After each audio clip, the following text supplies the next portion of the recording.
एक बार फिर आप सभी का स्वागत है। राजस्थान में भीषण गर्मी के बीच बिजली की मांग तेजी से बढ़ गई है। हालात यह है कि घरेलू और कृषि क्षेत्र समेत अन्य क्षेत्रों में बिजली की डिमांड रोजाना 15,000 मेगावाट तक पहुंच गई है। वहीं पीक आवर्स में डिमांड 17,000 मेगावाट को पार कर गई है। प्रदेश में थर्मल, सोलर, विंड समेत अन्य संसाधनों से 11,000 मेगावाट तक बिजली उत्पादन हो रहा है, जबकि एनर्जी एक्सचेंज इसके अलावा केंद्र सरकार के अलावा 1,000 मेगावाट तक बिजली की खरीद की जा रही है। उधर गर्मी की बढ़ती मांग के बाद शहरी क्षेत्रों के साथ ही ग्रामीण इलाकों में भी अघोषित बिजली कटौती होने लगी है।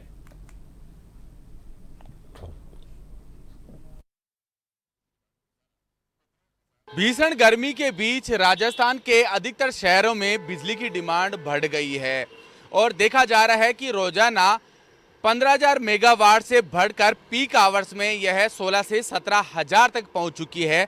हालांकि दूसरी तरफ यह भी है कि जो बिजली की आपूर्ति है वो विंड, सोलर और थर्मल इकाइयों के माध्यम से की जा रही है। वहीं दूसरी तरफ यहाँ पर आप समझ सकते हैं कि जो फॉर्मूला विद्युत की आपूर्ति का होता है वो अलग अलग होता है।